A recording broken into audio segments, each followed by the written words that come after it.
must remember this. A kiss is still a kiss, except when it's dignified as an art form by the multi-billion-dollar cosmetic industry. In fairness, much of the industry is devoted to hygiene by selling soaps and creams, shampoos, and toothpaste. The proverb, "Beauty is only skin deep," is not quite true. It isn't even that deep. A microscopic look at the surface of the skin reveals what looks like wind-damaged tiles. And it's these tough, overlapping cells that protect the skin against foreign objects, including even cosmetics. The major outer layer of the skin is called the epidermis, and the larger layer below it, the dermis. It is in the dermis that sweat glands, blood capillaries, and hair follicles are embedded. The epidermis is subdivided into the stratum corneum and other layers of which only the stratum germinativum need concern us. As cells in the stratum germinativum reproduce, they continually heave the existing cells upwards to the stratum corneum. Through enzymatic action, the nuclei disintegrate and cytoplasmic proteins are converted to the structural protein keratin. The term corneum comes from the Latin corneus, meaning horn. And these outer horny cells, like fingernails, are clinically dead. Surprisingly, the corneal cells, like all skin cells, remain supple and soft. Not because of natural oils, but because keratin is slightly soluble in water. Water is supplied by sweat glands, which maintain a 10% moisture content in the cells. This corneal moisture is prevented from evaporating for the most part by the secretion of an oily sebum produced by the sebaceous glands surrounding the hair follicles. The skin then is a remarkable self-renewing, self-cleansing organ.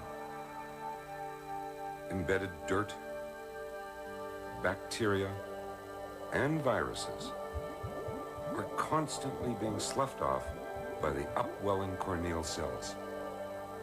Finally, these foreign bodies are deposited in the oily layer on the surface, where the action of good old scrubbing and cleansing agents can hasten their removal. One such cleansing agent is alcohol, which dissolves the contaminated surface oil. But this action strips the skin of its protective oily layer, and the subsequent dehydration of the corneal layer encourages the invasion of bacteria in the fissures.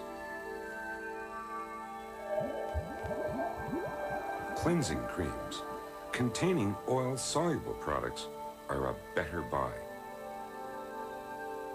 Even after the oily residue has been scraped off, these creams leave behind a protective sheath until the skin regenerates its own natural oils. Soaps and detergents are also highly effective cleansers because they perform this double duty of cleaning and protecting.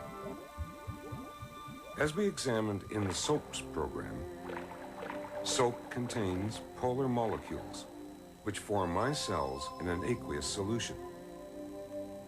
The hydrocarbon tails of the soap molecules, through agitation, will break up the contaminated oily layer, regroup to form oil-filled micelles, which are then carried off by water.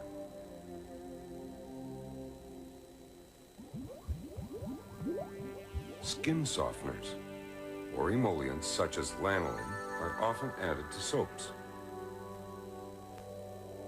Lanolin contains hydroxyl groups, which form hydrogen bonds with water, and thereby keep the skin soft and elastic. Now that the face is cleaned up and the skin is soft, It is time to enhance nature's failed features. We will only consider lipstick among the many beauty products affecting the epidermis. There are no sweat glands in the lips and only a few sebaceous glands, making the lips susceptible to chapping and infection. While manufacturers ensure that their lipstick is aseptic, their non-disposable testers may yet become a public health issue. Applying makeup, which others have used, to that part of the skin vulnerable to infection is a very risky practice. Whatever the marketing techniques, the consumer wants lipstick to impart color and prevent chapping. The first consideration in manufacturing, then, is the selection of coloring agents, namely dyes. There are two kinds of dyes used in lipstick: eosine dyes and lakes. Eosine dyes are water-soluble and impart a slight red stain to the corneal layer of the lips. A lake consists of a dye which was originally water-soluble, but has been converted to an insoluble species by precipitating it with a metal ion. In this sequence, we show two dye molecules where the active sites are tied up with a metal ion. This neutral precipitate is now oil-soluble. Now the trade-off. A long-lasting but low-luster lipstick may contain 6% eosine dyes and 8% lakes. But the less permanent high-luster lipstick may contain 3% eosine dyes and up to 14% lakes.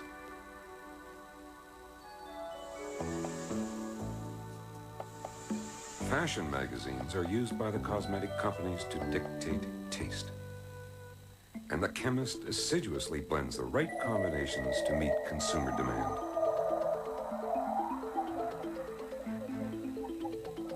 The powdered dyes are then completely wetted with an oil to form an oil dye paste. This process is carried out under vacuum to remove any absorbed gases that would form bubbles. But a lipstick base has to remain rigid, yet turn liquid when applied to the lips. And Carnauba wax is just the thing.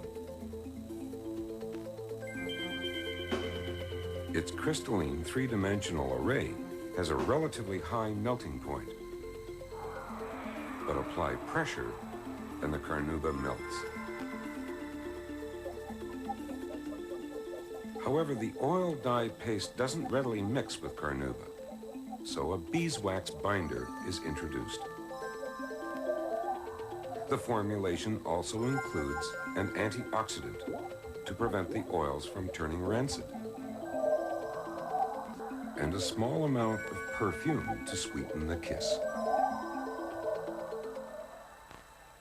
So while a kiss is still a kiss, the cosmetic industry is yet to work on the side.